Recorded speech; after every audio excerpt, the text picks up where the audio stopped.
നിങ്ങൾ പഠിച്ച കൂട്ടുകാർ കാനഡയിലുണ്ടെന്ന് പറഞ്ഞ് ഓടിയാൻ കണ്ടു ചെല്ലുന്നുണ്ട്. അതിൻ്റെയൊക്കെ അവസാനം കാണണം. അവസാനം എല്ലാം ദുരന്തമായിട്ട് മാറുകയാണ്. മനുഷ്യന്മാരിൽ നിങ്ങൾ ആശ്രയിച്ച് പോയാൽ പണി 8ൻ്റെ അല്ല 164ൻ്റെ പണി കിട്ടാൻ സാധ്യതയുണ്ട്.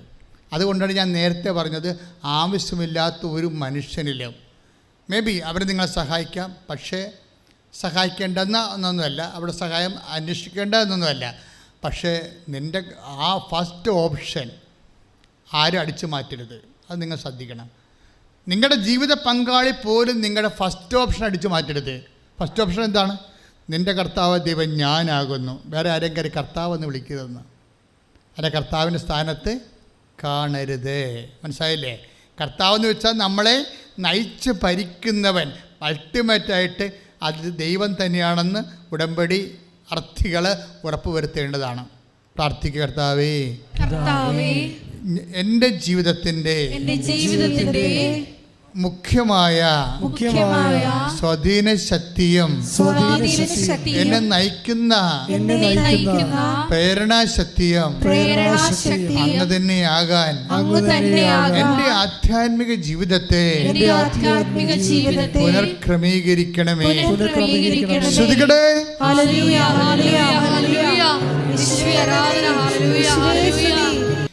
നിങ്ങൾ എന്നെ സ്നേഹിക്കുകയും എൻ്റെ വാക്ക് നിങ്ങൾ പാലിക്കുകയും ചെയ്യുമ്പോൾ എൻ്റെ പിതാവ് നിങ്ങളെ സ്നേഹിക്കുകയും ഞങ്ങൾ വന്ന് നിങ്ങളിൽ വാസം ഉറപ്പിക്കുകയും ചെയ്യും. ഇങ്ങനെ വാസം ഉറപ്പിക്കുമ്പോൾ എന്താ സംഭവിക്കണമെന്ന് അറിയാമോ?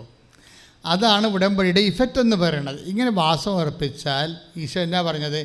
എൻ്റെ പിതാവ് എന്നിൽ വസിച്ചുകൊണ്ട് അവൻ്റെ പ്രവർത്തികൾ ചെയ്യുകയാണ്. ഒന്ന് പറഞ്ഞേ, 14:10 അല്ലേ? യോഹന്നാന്റെ സുവിശേഷം 14:10 ഒന്ന് പറഞ്ഞ്, എൻ്റെ പിതാവ് എന്നിൽ വസിച്ചുകൊണ്ട് അവൻ്റെ പ്രവർത്തനങ്ങൾ ചെയ്യുകയാണ്. ഇപ്പോൾ ഉടമ്പടി വഴി ദൈവം നമ്മളിൽ വസിക്കുകയും പിന്നെന്താ ചെയ്യണത്? ദൈവത്തിൻ്റെ പ്രവർത്തനങ്ങൾ ചെയ്യാൻ തുടങ്ങും. പറഞ്ഞ മനസ്സിലായില്ലേ? അപ്പം നമ്മുടെ മെറിറ്റിലല്ല പിന്നെ കാര്യങ്ങൾ പോണത്. നോട്ട് ബൈ മെറിറ്റ് എന്ന് ഞാൻ പറയണത് എന്തുകൊണ്ടാണ് not by merit but by grace ആകണമെന്ന് പറയുകയാണ്. ഇപ്പോൾ ഉടമ്പടിയുടെ കറക്റ്റ് ആപ്തവാക്യം എന്താണ്? Ephesians 2:8 എന്താണ്? Not by merit but by grace. നിൻ്റെ യോഗ്യതയല്ല, ദൈവത്തിൻ്റെ കൃപ. ഇതെങ്ങനെയാണ് യോഗ്യത ദൈവത്തിൻ്റെ കൃപയായി കൺവേർഷൻ നടക്കണതെന്നാണ് ഈ യോഹന്നാൻ 14:23 പറയണത്. മനസ്സിലായില്ലേ? ഞങ്ങൾ വന്ന് നിങ്ങളിൽ വാസം ഉറപ്പിക്കും. അപ്പോൾ എന്താ സംഭവിക്കണത്? അപ്പോൾ എൻ്റെ പിതാവാണ് എന്നിൽ വസിച്ചുകൊണ്ട് ഒന്ന് പറഞ്ഞ്, യോഹന്നാൻ 14:10 വായിച്ച മോളെ. പ്രത്യുത എന്നിൽ വസിക്കുന്ന പിതാവ്. ഏറ്റു പറഞ്ഞേ, പ്രത്യുത എന്നിൽ വസിക്കുന്ന പിതാവ് തന്റെ പ്രവർത്തികൾ ചെയ്യുകയാണ്. തൻ്റെ പ്രവർത്തികൾ ചെയ്യുകയാണ്. അപ്പം ഇനി നമ്മൾ പ്രവർത്തിക്കേണ്ട കാര്യമില്ല. പറഞ്ഞ മനസ്സിലായില്ലേ? അല്ലേ? ഇപ്പം റിയാട്ടോമിൻ്റെ സാക്ഷ്യങ്ങളിൽ റിയാട്ടോം പറയണതേ, എന്നാണെന്ന് അറിയത്തില്ല, ഉടമ്പടി എടുത്തോടുകൂടി എനിക്ക് ഒരു പരിചയവും ഇല്ലാത്ത ആൾക്കാരൊക്കെ എന്നെ സഹായിക്കാൻ തുടങ്ങിയെന്ന്. അത് it's A very great witness. വെച്ചാൽ ഇവിടെ ഓരോ മൂവ്മെൻറ്റിലും കാര്യം ഇതിന് കുറേ മാസങ്ങളെടുക്കും. ഒന്നാമത്തെ കരിയർ ഗ്യാപ്പുണ്ട്. അത് ഫില്ല് ചെയ്തിട്ട് ഇവർക്ക് വിസ വരണം. വിസയൊക്കെ വരണമെന്നുണ്ടെങ്കിലേ എന്നിട്ട് ഈ റിയ കൊണ്ടുവന്നിട്ട് അവിടെ നിന്നിട്ട് ഈ പാസ്പോർട്ട് ഇങ്ങനെ കാണിക്കുന്നുണ്ട് മാതാവിനെ. എന്തിനാ പറഞ്ഞത്? എനിക്ക് അമ്മയാണ് വിസ അടിച്ച് തരണമെന്നുണ്ടെങ്കിൽ ഞാൻ പേജ് കാണിക്കുന്നുണ്ട് പാസ്പോർട്ടിൻ്റെ 24ാം പേജെന്ന്. ഈ പേജിലാണ് അടിക്കേണ്ടതെന്ന്. See how lovable she is. നമ്മൾ ഞെട്ടിപ്പോവും. എന്നിട്ട് ആ 24ാം പേജിൽ തന്നെ അമ്മ പാസ്പോർട്ടിൽ വിസ അടിച്ചുകൊണ്ട് വരും. നിൻ്റെ ടേംസ് ആൻഡ് കണ്ടീഷൻസ്. നിൻ്റെ ദൈവം അങ്ങനെയാണ് നിന്നെ സ്നേഹിക്കണത്. പിന്നെ അവർ പറയും സെപ്റ്റംബർ 18 എന്ന് പറയും. സെപ്റ്റംബർ 18 ഒരു ഡേറ്റാണ് 18. അതായത് 18 എന്നാണ് അവർ പറയണത്. അമ്മയോട് പറഞ്ഞ ഡേറ്റ് 18. അപ്പോൾ 18-ാം തീയതി ഉച്ചവരെ അവർ വെയിറ്റ് ചെയ്യുമ്പോൾ ഹസ്ബൻഡ് അവരോട് ചോദിക്കുകയും, എടി ഇന്ന് 18 അമ്മ അത് ചെയ്യുമെന്ന് പറയും. എന്നിട്ട് പിന്നീട് ഇവർ പ്രേയറിൽ അങ്ങോട്ട് പോവുകയാണ്. അവസാനം രാത്രി 12 മണിയില്ലേ, 12 മണിക്ക് 1 മിനിറ്റ് ഉള്ളപ്പോഴാണ്, അതായത് 19-ാം തീയതിയിലേക്ക് മാറുന്നതിന് 1 മിനിറ്റ് ഉള്ളപ്പോൾ ഇമെയിലിൽ മെസ്സേജ് വരും. നോക്കി എന്ത് ഷാർപ്പാണ്. ദാറ്റ് മീൻസ് നീ പറഞ്ഞ ഡേറ്റ് തന്നെ. അപ്പോൾ ഇത് നടക്കത്തില്ലെന്ന് ഇവൾക്കറിയാം. കാര്യം അത്രയും ബുദ്ധിമുട്ടാണ്.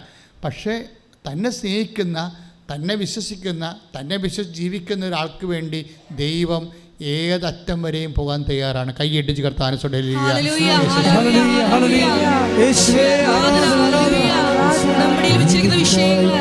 സമയബന്ധിതമായി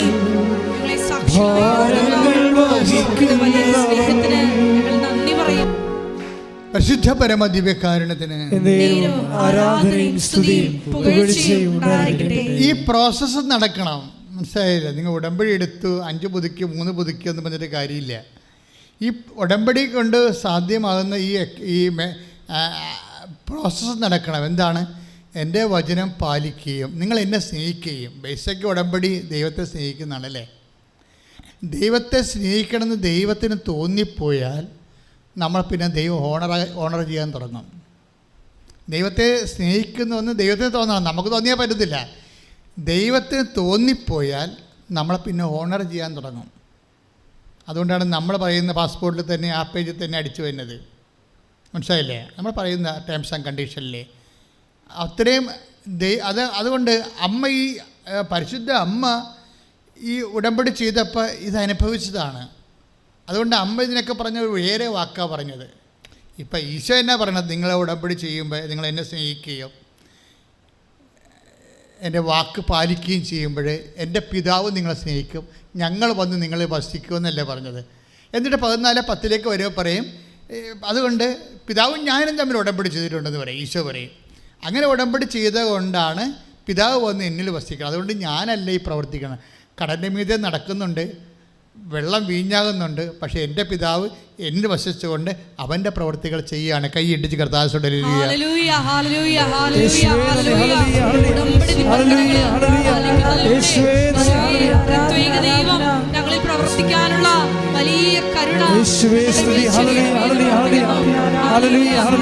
ഉടമ്പടി എടുത്തു കഴിഞ്ഞിട്ട് നിങ്ങളൊന്ന് ആത്മശോധന ചെയ്യണം.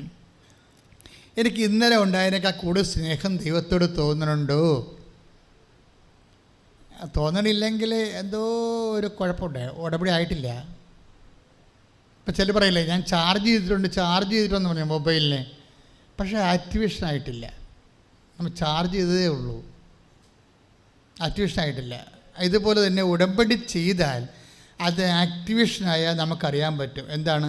നിങ്ങൾക്ക് മുമ്പത്തേക്കാൾ കൂടുതൽ ദൈവത്തോട് സ്നേഹം തോന്നും, അല്ലെങ്കിൽ നിങ്ങൾ ദൈവസ്നേഹം അനുഭവിക്കും. നമ്മുടെ ഉടമ്പടി ആക്ടിവേറ്റ് ആയിട്ടുണ്ടോ ഇല്ലയോ എന്ന് നമ്മൾ അറിയണത് അങ്ങനെയാണ്. എന്താണ്? വല്ലാത്തൊരു ദൈവസ്നേഹം ഫീൽ ചെയ്യും. ദൈവസ്നേഹം ഫീൽ ചെയ്യുക തന്നെയല്ല, നമ്മൾ വേറെ ഒരു ലോകത്തേക്ക്, കാര്യം ദൈവമായിട്ടല്ലേ നമ്മൾ ഇൻ്റർ കണക്റ്റഡ് ആയിരിക്കണത്. അപ്പോഴെന്നാ സംഭവിക്കണമെന്നത് ഇതൊരു നിഷ തോമസ് പറയുന്നുണ്ടേ, എനിക്ക് ഇംഗ്ലീഷിൽ ഭയങ്കര ബാക്കാണ്. ഞാൻ 10 കൊല്ലമായിട്ട് എനിക്ക് എഡ്യൂക്കേഷണൽ ഗ്യാപ്പുണ്ട്. കരിയർ ഗ്യാപ്പ് മാത്രമല്ല, എഡ്യൂക്കേഷൻ ഗ്യാപ്പുണ്ട്. മെറിറ്റ് ഒരു മെറിറ്റുമില്ല, 0 മെറിറ്റ് അടിക്കുക. 0 മെറിറ്റാണ് ഉള്ളത് ഈ നിഷ തോമസിന്. എന്താണ്? Education gap. പഠിച്ചിട്ട് കുറേ നാളായി. അതുകൊണ്ട് ഞാൻ ഇംഗ്ലീഷിനൊക്കെ ബാക്കാണ്. പ്രൊമട്ടറി, സൗദിയുടെ പ്രൊമട്ടറി അല്ലേ എഴുതണത്. ഏജൻറ്റ് കയറ്റി വിട്ടിരിക്കുകയാണ് കക്ഷിയെ. എന്താണ്? പരീക്ഷ ഒന്നും വേണ്ടെന്നും പറഞ്ഞ്. അതാണ് ക്ലിപ്പായി പോയത്. ഈ നിഷ തോമസിന് ഏജൻറ്റ് പാക്ക് ചെയ്ത് വിട്ടിരിക്കുകയാണ് സൗദിയിൽ. ഇതിന് പരീക്ഷ ഒന്നും വേണ്ടെന്ന് പറഞ്ഞ്. എന്നിട്ട് ഇവർക്ക് പറഞ്ഞ പോലെ തന്നെ ഹോസ്പിറ്റലിൽ ജോലിയും കൊടുക്കും. ജോലി കൊടുത്ത് 1 മാസം കഴിയുമ്പോൾ മാനേജറിൻ്റെ കളർ പോവും. അയാൾ പറഞ്ഞു ദാറ്റ്സ് ഓക്കെ, ക്ലിയർ, പക്ഷേ ഇവിടെ നിങ്ങൾക്ക് തുടരാൻ ഉദ്ദേശിക്കുന്നുണ്ടെങ്കിൽ നിങ്ങളെ പ്രൊമോട്ടർ എഴുതേണ്ടി വരുമെന്ന് പറയും. ഇവളങ്ങോട്ട് ഇരുന്ന് പേർത്ത് പോവാൾ. കാര്യം അവർ ചിന്തിച്ചില്ലല്ല, ആലോചിച്ചില്ലല്ല. 10 കൊല്ലമായി പഠിച്ചിട്ട് ഒരു ടച്ചും ഇല്ല. 10 കൊല്ലമായി ജോലി ചെയ്തിട്ട് ഗ്യാപ്പുണ്ട്. ഇനി ഇതെല്ലാം ഇൻസ്പെക്റ്റ് ചെയ്യാൻ പോവുകയാണ്. അതോടുകൂടി തിരിച്ച് ഏജൻ്റ് കാശ് കൊണ്ടുപോവുകയും ചെയ്യും, ഇവർക്ക് തിരിച്ച് പോരേണ്ടി വരിക. അപ്പോൾ ഇവളുടെ ജീവിതം വല്ലാത്ത രീതിയിലായിപ്പോയി. അപ്പോൾ എന്നാ ചെയ്യണത്? ആകപ്പാടെയുള്ള പിടിവള്ളി എന്ന് പറയാൻ എന്താണ്? ഈ പാവപ്പെട്ടവൾ ചെയ്തിരിക്കുന്ന ഉടമ്പടിയാണ്. ദൈവത്തിനുള്ള പ്രത്യേകത വെച്ച് കഴിഞ്ഞാൽ നമ്മൾ എന്ത് മൈൻഡ് സെറ്റിൽ ഉടമ്പടി ചെയ്താലും ദൈവത്തിൻ്റെ മൈൻഡ് സെറ്റിന് മാറ്റമൊന്നുമില്ല. മനസ്സിലായില്ലേ? ദൈവം അതിൽ നമ്മൾ ദൈവത്തോടാണ് ഉടമ്പടി ചെയ്തതെന്ന് ദൈവത്തിന് അറിയാമല്ലോ. അതുകൊണ്ട് ദൈവം അത് പാലിക്കും. ഇവളുടെ ഉള്ളിൽ അമ്മ പറയുന്നുണ്ട്, എന്താണ്, നീ പ്രൊമോട്ടർ എഴുത്, ഞാൻ നിന്നെ ഹെൽപ്പ് ചെയ്തോളാമെന്ന്. അതാണ് വിഷയം. ഇവർക്ക് ടച്ചില്ലല്ലോ. അവളെന്നെ പറയും, ഞാൻ ഇംഗ്ലീഷിലൊക്കെ പണ്ടേ ബാക്കാണ്, ഇപ്പോൾ 10 കൊല്ലം പഠിച്ചിട്ട് ഇത് എഴുതണമെന്നും പറഞ്ഞാണ് എന്നെ ഇങ്ങോട്ട് പറഞ്ഞു വിട്ടിരിക്കുന്നത്. ഇവിടെ വന്നപ്പോഴാണ് ട്രാപ്പിലായത്. ട്രാപ്പാണല്ലേ ശരിക്കും പറഞ്ഞാൽ. ഈ ട്രാപ്പിൽ നിന്ന് ഇവർ ശരീരം ഉരുകി മാറുമ്പോഴും ഉള്ളിൽ നിന്നൊരു ശക്തി പറയും, നീ ഇതിനെ കവർ ചെയ്യും. എന്തുകൊണ്ടാണ്? അമ്മ ഇതിനെക്കുറിച്ച് പറയുന്നുണ്ട്. എന്താ പറഞ്ഞത്? ശക്തനായവൻ എനിക്ക് വലിയ അത് ഉടമ്പടി എടുക്കുമ്പോൾ ഉണ്ടാകുന്ന ഫസ്റ്റ് ഫീലിംഗാണ്. ഫസ്റ്റ് ഫീലിംഗ് എന്ന് വെച്ചാൽ അമ്മ ഉടമ്പടി ചെയ്തില്ലേ, നീ ഗർഭം ധരിച്ചൊരു പുത്രനെ പ്രസവിക്കുമെന്ന് പറഞ്ഞല്ലോ. അതല്ലേ മരീൻ ഉടമ്പടിയുടെ ബേസ്, അതല്ലേ? നീ ഗർഭം ധരിച്ചൊരു പുത്രനെ പ്രസവിക്കും എന്ന് പറഞ്ഞപ്പോൾ അമ്മ പറഞ്ഞ് മെറിറ്റോറിയസ് ആയിട്ട് ഇത് നടക്കത്തില്ലെന്ന് പറയും. എന്തായതാണ്? എനിക്കതിനുള്ള മെറിറ്റില്ല. അവരുടെ മെറിറ്റിൻ്റെ പ്രശ്നമാണ്, യോഗ്യതയാണ്. എന്താണ്? ഞാൻ പുരുഷനെ, ഒരു കുഞ്ഞുണ്ടാകണമെങ്കിൽ പുരുഷനെ അറിയണ്ടേ, അതിലെൻ്റെ മെറിറ്റെന്ന് പറയണത്. ഞാൻ കന്യകയായിട്ട് ജീവിക്കാൻ തീരുമാനിച്ച ആളാണ്. ഇപ്പം ഞാൻ ഈ ഫീൽഡിൽ ഇല്ലാത്ത ആളാണെന്ന് പറയും. ഞാൻ ഈ ഫീൽഡിൽ ഇല്ലാത്ത ആളാണ്. അമ്മ കറക്റ്റ് കാര്യം പറഞ്ഞു. 10-16 വയസ്സേ ഉള്ളെങ്കിലും ഇവർ മുഴുവൻ പരിശുദ്ധാത്മാവ് നിറഞ്ഞിരിക്കണം. കാരണം 16 വയസ്സിന് 64 വയസ്സിൻ്റെ വായിലാണ് ഇവർ സംസാരിക്കണത്. എന്നാ സംസാരിക്കണത്? ഇതെങ്ങനെ സംഭവിക്കും? ഞാൻ പുരുഷനെ അറിയുന്നില്ലല്ലോ. ഇത് അമ്മ മാത്രം പറഞ്ഞതല്ല. ഇപ്പം ഇവരുടെയും അവസ്ഥ തന്നെയല്ലേ, നിഷ തോമസിൻ്റെ അവസ്ഥ തന്നെയല്ലേ. 10 കൊല്ലമായിട്ടൊക്കെ ടച്ചില്ല. പിന്നെ ഞാനിതെങ്ങനെ പ്രൊമോട്ടർ എഴുതണത്? ഇതെങ്ങനെ സംഭവിക്കും? എനിക്കറിയത്തില്ലെന്നല്ലേ പറയണത്. എങ്ങനെ സംഭവിക്കുമെന്ന് വെച്ചാൽ ഞാൻ പുരുഷനെ അറിയുന്നില്ല എന്ന് പറഞ്ഞ വാക്കിലല്ല അവസാനിക്കണത്. ദാറ്റ് മീൻസ് എനിക്ക് മെറിറ്റില്ല എന്നാണ് എൻ്റെ അത് ഉടമ്പടി ബേസിൽ റീഡ് ചെയ്യണമെങ്കിൽ I have no merit in this field. ഈ മേഖലയിൽ എനിക്ക് മെറിറ്റ് ഇല്ല എന്നാണ് പറയണത്. ഈ മെറിറ്റ് ഇല്ലെങ്കിൽ പിന്നെ എന്താണ് ഉള്ളത്? മെറിറ്റ് ഇല്ല എന്ന് പറഞ്ഞു കഴിഞ്ഞാൽ പിന്നെ ദൈവം എന്താ വർക്ക് ചെയ്യണത്? അപ്പോൾ പരിശുദ്ധാത്മാവ് മാലാഖ പറയും, അത് ശരിയാണ്, നിനക്ക് മെറിറ്റില്ല എന്ന് എനിക്കറിയാം, പക്ഷേ മെറിറ്റിലല്ലല്ലോ, മെറിറ്റിൽ മാത്രമല്ല ദൈവം കാര്യങ്ങൾ ചെയ്യണത്. അതാണ് ദൈവം എങ്ങനെ കാര്യം ചെയ്യണത്. പരിശുദ്ധാത്മാവും നിന്റെ മേൽ വരും. 1:30 വായിച്ച് ശ്രുതിക്കട്ടെ. ലൂക്കാ 1:34 തൊട്ട് വായിക്കുക. ശ്രുതിക്കട്ടെ. മറിയം ദൂതനോട് പറഞ്ഞു, മറിയം ദൂതനോട് പറഞ്ഞു, ഇതെങ്ങനെ സംഭവിക്കും? ഞാൻ പുരുഷനെ അറിയുന്നില്ലല്ലോ. കണ്ട, എങ്ങനെ സംഭവിക്കും? അറിയുന്നില്ലല്ലോ, ഇല്ലല്ലോ. എങ്ങനെ സംഭവിക്കും? ഇല്ലല്ലോ എന്ന് വെച്ച് കഴിഞ്ഞാൽ മെറിറ്റാണ് അടുത്ത വിഷയം. ഓരോ വിഷയത്തിൻ്റെ അകത്തും നമുക്ക് മെറിറ്റ് ഇല്ലെങ്കിൽ സംഭവിക്കാൻ സാധ്യത. എങ്ങനെ നടക്കും? 2 കോടി കടമുണ്ടല്ലോ, എനിക്ക് വിറ്റാൽ തന്നെ എൻ്റെ കടം വീട്ടാൻ, എൻ്റെ വീട് സ്ഥലം വിറ്റാൽ പോലും എൻ്റെ കടം വീട്ടാൻ പറ്റത്തില്ലല്ലോ. അതാണ് സാധനം. അതായത് ഇത് നമ്മുടെ എല്ലാ വേദനകൾക്കും പ്രതിസന്ധികൾക്കും അതിൻ്റെ ഡിവൈൻ ഫോർമാറ്റ് ആദ്യം ദൈവത്തിരുസന്നിധി വെക്കുന്നത് അമ്മയാണ്. ഇപ്പോൾ നമ്മൾ പറയും, എനിക്ക് 2 കോടി കടമുണ്ടല്ലോ, എൻ്റെ ഫാക്ടറി വിറ്റാൽ പോലും എനിക്ക് കടം അടക്കാൻ പറ്റത്തില്ലല്ലോ. അത് തന്നെയാണ് സംഭവം. അത് തന്നെയാണ് 1:34 പറയുന്നത്. ഇതെങ്ങനെ സംഭവിക്കും? ഞാൻ പുരുഷനെ അറിയുന്നില്ലല്ലോ. അപ്പോൾ ഇങ്ങനെ മെറിറ്റെന്ന് പറയുമ്പോൾ നമുക്കറിയാം, ഒരു വിഷയം നടക്കണമെങ്കിലുള്ള കപ്പാസിറ്റി മെറിറ്റാണ്. അതില്ലാത്ത അവസ്ഥ ഉണ്ടാകാം. ഇപ്പോൾ നിങ്ങൾ ചിലർ എന്നോട് പറയും, അച്ഛാ വീടില്ലെന്ന് പറയും. അപ്പോൾ ഞാൻ ചോദിക്കും, സ്ഥലമുണ്ടോ? സ്ഥലവും ഇല്ലെന്ന് പറയും. വീടില്ലെന്ന് പറയും, സ്ഥലമുണ്ടോ? സ്ഥലവും ഇല്ലെന്ന് പറയും. അപ്പോൾ ഞാൻ ചിരിക്കും. എന്താ കാര്യം എന്നറിയും, ഇവർക്ക് ടോട്ടൽ മെറിറ്റില്ല. ഇവർക്ക് ടോട്ടൽ മെറിറ്റില്ല. ഇനി ഇവർക്ക് ദൈവം ഒന്നേന്നും പറഞ്ഞ് എല്ലാം ചെയ്യണം. ഇവർ വൃത്തിയും മെനയുള്ള സ്ത്രീയാണ് അല്ലെങ്കിൽ പുരുഷനാണ്, ഇതുമായിട്ടേ പോകത്തുള്ളൂ, ദൈവമായിട്ടേ പോകത്തുള്ളൂ എന്ന് ചിന്തിക്കുകയാണെങ്കിൽ ഇവർക്ക് 90 ദിവസത്തിനുള്ളിൽ സാധനം അസൈൻഡ് ആവും. കാര്യം ഒന്നും ഇല്ലായ്മയാണില്ല നമ്മുടെ എല്ലാത്തിൻ്റെ ഉള്ളായ്മയുടെ ആദ്യ രൂപം എന്ന് പറയണത്. അതായത് ഞാൻ നേരത്തെ നിങ്ങൾ പറഞ്ഞപ്പോൾ നിങ്ങൾ ചിലപ്പോൾ നെറ്റി തുളിച്ച് കാണും, നിങ്ങൾ ഇതിൻ്റെ മീഡിയേറ്ററായിട്ട് നിങ്ങളെ സഹായിക്കാൻ എല്ലായിടത്തും ആളെ നിർത്തിക്കഴിഞ്ഞാൽ നിങ്ങൾ അവസാനം ദരിദ്രന്മാരാകുമെന്ന് ഞാൻ പറഞ്ഞില്ലേ. അവിടെ ആങ്കിളുണ്ട്, ഇവിടെ ആൻറ്റി ഉണ്ട്, അവിടെ കൊച്ചാപ്പനുണ്ട്, അവിടെ വല്യപ്പൻ്റെ മക്കളുണ്ട്, കസിൻസ് ഉണ്ടെന്നൊക്കെ പറഞ്ഞ് നിങ്ങൾ ഉണ്ടെന്നൊക്കെ പറഞ്ഞില്ലേ. അവസാനം കൊണ്ടേ പോകത്തുള്ളൂ. നിങ്ങൾ മനസ്സിലായില്ലേ? നിങ്ങൾ ഉണ്ടെങ്കിൽ ഇല്ലാത്ത പോലെ ജീവിക്കണം. ദൈവം മാത്രം ആണ് ഉള്ളത്. ഇവരൊക്കെ ഉണ്ടാകാം, ദൈവം തന്നതല്ലേ, അത് ദൈവം തന്നതല്ലേ. അങ്കിളായാലും ആൻറ്റി ആയാലും ആരായാലും കൊച്ചാപ്പനായാലും ആരായാലും ആര് തന്നാണ്? ദൈവം തന്നാണ്. എല്ലാം ഉണ്ടെങ്കിലും ദൈവം ഇല്ലെങ്കിൽ ഏറ്റവും വലിയ ഇല്ലായ്മ ഫീൽ ചെയ്യണം നമുക്ക്. മനസ്സിലായി? ഇതുപോലെ തന്നെയാണ് ഉടമ്പടി എടുക്കുമ്പോൾ നിങ്ങളെന്താ ചെയ്തിരിക്കണത്? നിങ്ങളെ ടോട്ടൽ ഇല്ലായ്മയിലേക്ക് ദൈവം പുതിയ പദ്ധതിയുമായിട്ട് വരികയാണ്. എന്താ ചെയ്യണത്? അതായത് നമ്മൾ പരിശുദ്ധ അമ്മ ദൈവത്തോട് പറയുന്നൊരു വാക്യമാണ്.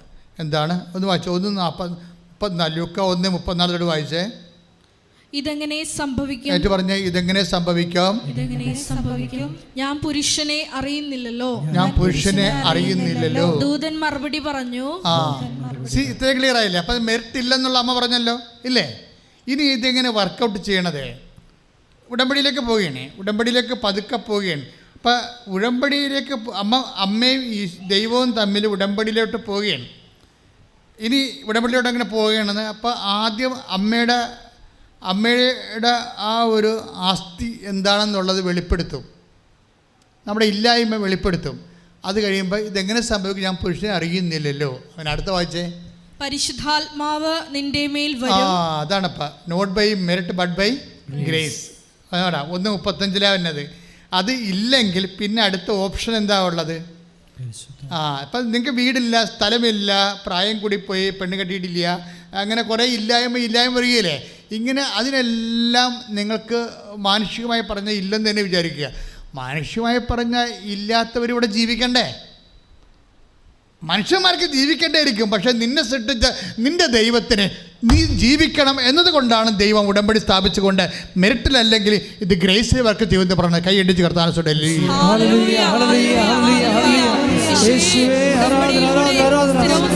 പരിശുദ്ധാത്മാവ് ലൂക്ക 1:35 എന്താ പറയണത്?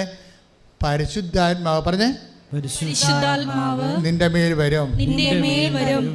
ഇനി പരിശുദ്ധാത്മാവ് നിന്റെ മേൽ വരുമെന്ന് പറയുമ്പോഴേ ഉടമ്പടി പ്രകാരം നമുക്ക് ലഭിക്കേണ്ടത് എന്താണ്? ശക്തിയാണ് ലഭിക്കേണ്ടത്. മനസ്സിലായില്ലേ?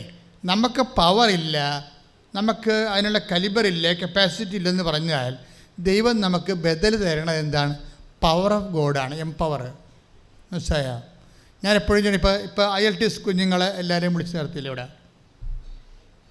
MOH, ഹാദ്, പ്രോമട്രി, BTech, PSC എല്ലാ പിള്ളേരെയും ഇവിടെ വിളിച്ച് നിർത്തും. എല്ലാ ദിവസവും വരുന്നവരെയൊക്കെ വിളിച്ച് നിർത്തും. പ്രാർത്ഥിക്കണം, അവർ പ്രാർത്ഥിക്കാൻ വേണ്ടി വരുന്നവരെ. ഞാൻ അവർക്ക് ആദ്യം ആശീർവാദം കൊടുക്കും.